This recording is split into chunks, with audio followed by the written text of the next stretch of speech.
So last के 3 topic बचे हैं 6, 7 एंड 8। सो 6 टॉपिक को स्टार्ट करते हैं। पीटी 365 पॉलिटी एंड गवर्नेंस की, विजन आईएएस की। और ये जो है आपके जितने भी दुख दर्द हैं करंट अफेयर वाले वो सारे मिट जाएंगे इससे। सो जो मेन टॉपिक्स हैं, सबसे पहले मैं आपको बता देती हूँ कि इसके जो भी कुछ मेन टॉपिक्स हैं इसमें पार्ट 6 में या टॉपिक 6 में सब टॉपिक्स जो हैं, मल्टी स्टेट कोऑपरेटिव सोसाइटीज, जो कि इम्पोर्टेंट लेजिस्लेटिव बिल्स इंट्रोड्यूस हुए और जो भी एक्ट बने, foreign contribution regulating act FCRA, model Tennessee act 2021, criminal procedure identification rules 2022, mediation bill 2021, registration of press and periodicals bill. और उसके अलावा जो है कुछ और टॉपिक्स थे, कॉन्स्टिट्यूशनल अमेंडमेंट बिल 2022 जो कि SC/STs के लिए जो है ऑर्डर से रिलेटेड है, एंटी कन्वर्जन बिल। उसके अलावा place of worship act 1991, constitutional amendment act 104 2019 में जो आया था वो न्यूज में है तो इसलिए डिस्कस करेंगे। Family court amendment act 2022, Bahmani transactions prohibition act 1988, enemy property act, और ये उसके अलावा flag code of India 2002, national building code 2016. So these are some important topics we will discuss about in topic 6. सब topics are there, so उसके बारे में बात करते हैं. Let's discuss about multi state cooperative societies amendment bill 2022. Why it was in news? जैसे आपने cooperative society सुनी होगी, सबसे पहले बात करते हैं, इस फिगर से स्टार्ट करते हैं. सो कोऑपरेटिव प्रिंसिपल्स की अगर बात करें तो कोऑपरेटिव सोसाइटी जो होती है कि एक मतलब बहुत सारे लोग आपस में आते हैं, साथ जुड़ते हैं, और चाहे वो एजुकेशन सेक्टर को लेके हो और चाहे वो जो है कोई बिजनेस को लेके हो। जैसे आपने अमूल दूध का नाम सुना होगा, it was a cooperative society. तो वहाँ पे आनंद कह सकते हो कि आनंद एक जगह है गुजरात में, तो वहाँ से स्टार्ट हुई थी इतनी बड़ी फैक्ट्री और वहीं से जो इसका एस्टैब्लिशमेंट हुआ था। अब ऑटोनोमस एंड इंडिपेंडेंट बॉडी होती है ये, वॉलंटरी ओपन मेंबरशिप होता है या फिर आप इसमें जुड़ सकते हो। Concern for the community, community के कंसर्न के लिए जो है लोग इकट्ठा होते हैं और साथ मिलके काम करने की कोशिश करते हैं। कॉपरेशन अमंग द कॉपरेटिव्स, यानी कि जो भी कॉपरेटिव्स हैं उसमें जो भी कॉपरेशन मेंटेन करना। एजुकेशन, ट्रेनिंग एंड इंफॉर्मेशन के लिए। उसके बाद डेमोक्रेटिक कंट्रोल होता है। Apart from this, members economic participation, यानी कि जो है पैसा इकोनॉमिक जो है कंट्रीब्यूशन होता है, और ये जो है कोऑपरेटिव प्रिंसिपल्स हैं इसके, तो इस बेसिस पे कोऑपरेटिव सोसाइटीज काम करती हैं। रिसेंटली जो है बात करी गई लोकसभा में, referred the multi state cooperative societies amendment bill 2022 to a joint committee of parliament. Parliament की जो जॉइंट कमेटी के सामने ये बिल पेश किया गया है। And apart from this, why it was in news, bill seeks to amend multi-state cooperative society bill MSCS Act 2002, considering 97th constitutional amendment Act 2011। तो इसमें बात करी गई थी, inserted part 9th B in the constitution। 9th B जो है related है panchayat and municipality से। तो यहाँ पे आए, it aims to enhance transparency, accountability and improve ease of doing business, जो कि फाइनेंशियल ट्रांजैक्शन, फाइनेंशियल डिसिप्लिन को मेंटेन करे, प्रमोट बेटर फाइनेंशियल डिसिप्लिन के लिए जो है ये इंसर्ट किया गया था। बात आती है अब amendment of multi state cooperative societies की, जो कि ये अमेंडमेंट बिल आया 2022 का। तो थोड़ा सा इंपॉर्टेंट हो जाता है बिकॉज कोऑपरेटिव सोसाइटी से क्वेश्चन कई बार आ जाते हैं। So, establishment of cooperative elections authority CEA, central government will establish cooperative election authority and consist of chairperson, vice chairperson and 3 other members, जो कि ये जो है एक प्रॉपर ग्रुप बन जाएगा जिसमें कि चेयरपर्सन होंगे, वाइस चेयरपर्सन होंगे और उसके अलावा 3 और मेंबर्स भी होंगे। सेंट्रल गवर्नमेंट उनको अपॉइंट करेगा और कंडक्ट कराएगा इलेक्शन को। इसमें supervision, direction and control, participation of the electoral rolls, तो इलेक्टोरल रोल्स का ही पार्टिसिपेशन होगा इसमें, यानी कि गवर्नमेंट चाहती है इस पे अपना पूरा कंट्रोल कहने की सिंपल सी बात ये है। कोऑपरेटिव ऑम्बर्समेंट की अगर बात करें, ऑम्बर्समेंट मतलब एक पर्सन होता है जो कि आपकी बातें सुनने के लिए रिप्रेजेंटेटिव जो है वहां पर बैठा होता है। So central government will appoint one or more cooperative ombudsman with territorial jurisdiction for redresses of complaints, यानी कि जितने भी कंप्लेंट्स आ रही हैं उसको एड्रेस करने के लिए और रीएड्रेस किया जा सके उसके लिए जो है ऑम्बर्समेंट बैठाया जाएगा। उसके बाद आती है अमलगमेशन एंड डिवीजन, यानी कि अमलगमेशन में मिक्सचर की, जैसे पहले तो प्राइवेट था, जो आनंद था वो प्राइवेट ही सोसाइटी थी।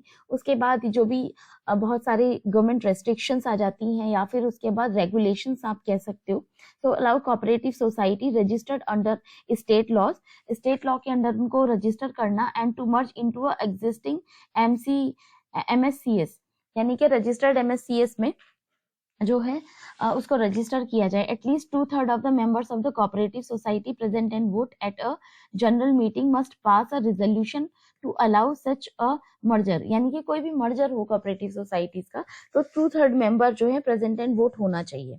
Apart from this cooperative rehabilitation fund की अगर बात करें, so establishment of cooperative rehabilitation fund reconstruction development fund जो है provide for revival of the sick MSCS, यानी कि जितने भी एमएससीएस हैं उनको आप कह सकते हो कि एक सिंपल तरीके से कि उनको रेनोवेट किया जा रहा है, फंड प्रोवाइड करना, रिकंस्ट्रक्शन करना, उनका जो भी डेवलपमेंट के लिए पैसा वगैरह दिया जाना है वो सब दे सकते हैं।